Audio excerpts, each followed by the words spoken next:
Art Williams has spoken to many business groups throughout the years. The following speech was delivered to the 1987 National Religious Broadcaster Convention and has become a classic example of Art's philosophy on winning in business. It is simply entitled, Do It.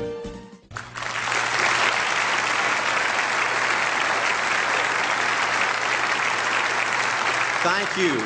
Thank you, Jerry. And I tell you, I don't know if I've been this nervous in a long time. This is the most intimidating thing that I think's ever happened to me. An old dumb South Georgia football coach speaking to a bunch of TV personalities like many of you, many great evangelists in the audience, and who put me between Falwell and Swaggart on the same night just totally blows me away. But I'll try to give it my best shot. I was asked to talk to you about how to win in business. I think it's a good subject for you to think about because I believe business in America is in a crisis situation today. All you have to do is read the paper and every month see our trade deficit. And it's just a very depressing situation. And to speak to you about how to win in business, there's a lot of obvious things I could talk about. You first have to find a need. You've got to feel the need for a consumer out there. You've got to have a market. You've got to have somebody to sell your product or your service to. You've got to, if you really want to get big and win big, you've got to have a uniqueness. There's got to be something a little bit different from you than all the competition out there. But by far the most important thing you've got to have to win in business in these United States today is a very unique kind of mental toughness. I believe the difference in winning and losing in the free enterprise system is so small, it's almost too scary to talk about. You can do 99% of the things right in business, and yet if you don't possess what I call that winning edge, that mental toughness, folks, it's impossible to win. I believe the thinking in corporate America has been screwed up over these last 20 or 25 years, and I believe this screwed up kind of thinking started in our big liberal universities today. I believe a college degree in business for most universities today is not worth the paper it's written on. I just had a son graduate from the University of Georgia a few months ago. The reason I think that is because most of these professors in most of these universities today hadn't got enough common sense to get in out of the rain. They don't have any idea what it takes to win out there in the real world. They deal in a bunch of theory. These people have tried to fill up corporate America with this kind of thinking. These are the special people. If you're born rich, if you're born on the right side of the track, they rule you, the privileged class in America. If you're born poor from an average, ordinary background like I came from, they say you're supposed to give up all your big dreams and all your big ambitions and all your big hope. If you have a high IQ, they rule you brilliant. If you have an average IQ like me, they say you ought to drive a truck or be a janitor. Well, bull. That ain't the way. That ain't the way it is, and that ain't the way it ever was. They ain't nobody ever designed a test, nor will they design a test that can measure the heart of a man or a woman. The things that are unique to winning in business in America today are not outside artificial things like IQs, college board scores, college degrees, and stuff like that. The key to winning in these United States is what's inside a person. It's your integrity. It's your people abilities. It's your character. I believe in developing this winning edge. I've got 10 or 12 points that I won't be able to go over with you tonight, but let me just give you a flavor of what I think you've got to do to succeed in these United States. Number one, you've got to get excited.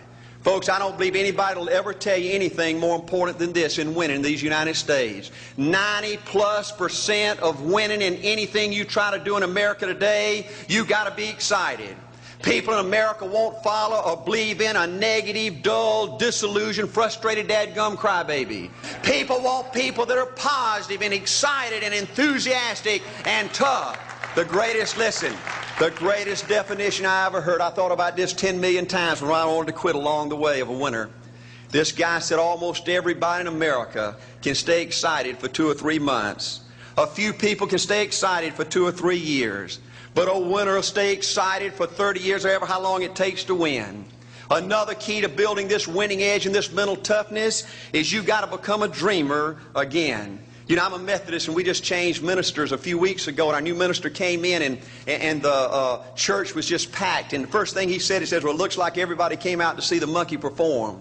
And the second thing out of his mouth, he said, for a church to be a great church, you got to have a dream. If you don't have a dream, you're dead. And boy, I sat up and I said, man, me and this guy are going to get along good because he knows what he's talking about. See, folks, I believe in order to win, you got to feel good about yourself. When I was coaching football for 7 years back in Georgia, and I had a paddle in my coaching office, and it was about this thick and this long.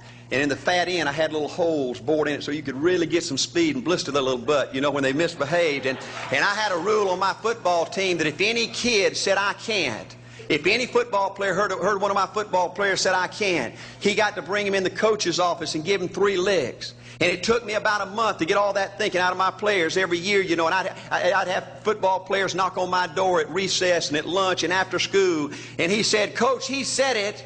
Coach, he said it. And I'd make that kid bend over, and I'd give that other kid the board. He'd bust him 3 times. And folks, it didn't take long. You couldn't create a word game to get one of my kids to say, I can't. Bring it home a little bit more personal. When April and little Art were just this little and could understand words, every time they said, I can't, I made them do 3 push-ups. Folks, there ain't nothing you can't do in America if you want to bad enough. Another key in building this winning edge is, folks, you got to stand for something. People in America, the good people in America, are fed up with these dadgum fence sitters and mealy mouths.